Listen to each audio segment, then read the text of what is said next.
191.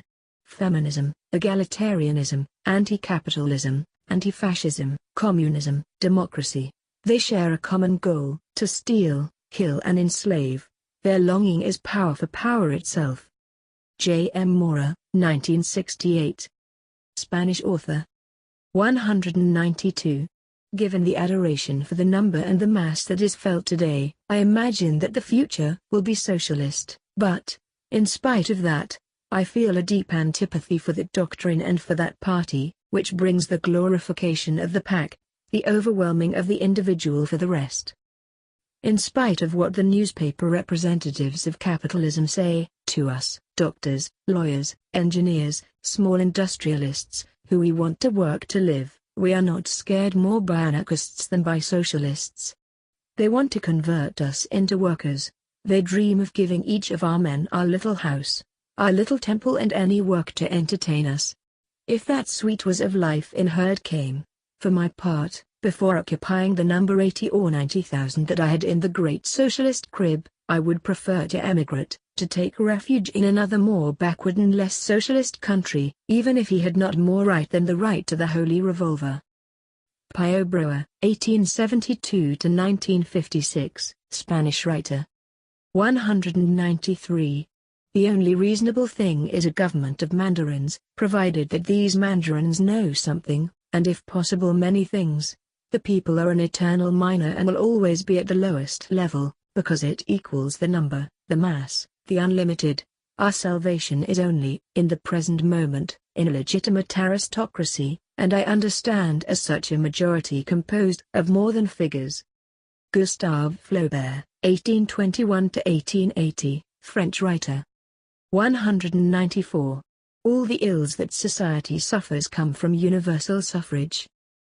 Hector Rodriguez de la Sota, 1887–1967, Chilean politician.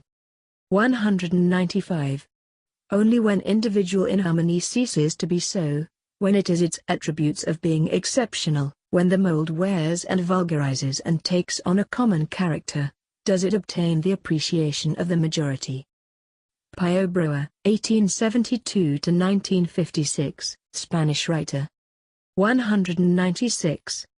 It seems to me that the mass, the quantity, the cattle, will always be despicable. The only thing that matters is a reduced number of spirits, who are always the same, and who pass the torch to each other. I am convinced that we are going to look like extraordinary people to posterity. The words republic and monarchy will make you laugh, as we laugh today about realism and nominalism. The first remedy will be the abolition of universal suffrage, which is the shame of human civilization. Gustave Flaubert, 1821–1880, French writer. 197. There is a gulf between the free people making their own laws and people electing their representatives to make their laws. Perfect democracy can only exist in a society of angels. Jean-Jacques Rousseau, 1712–1778, Swiss writer.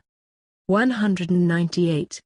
Nothing can be done without a head, and universal suffrage, as is now conceived, is something more stupid than divine right. Mass, quantity is always an idiot. It's not that I have many convictions, but I have this deeply rooted. Gustave Flaubert, 1821–1880, French writer. 199. There is a limit in which tolerance ceases to be virtue. Edmund Burke, 1729–1797, British philosopher. 200. Democracy. What is an etymological joke that is the government of the people? I do not think it becomes an idea or an ideal. It is, at least in practice, a political procedure that I do not think has much value.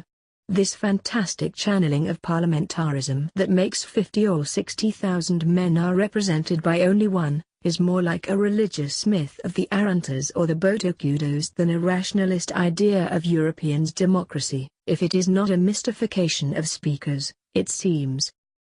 Pío Baroja, 1872–1956, Spanish writer.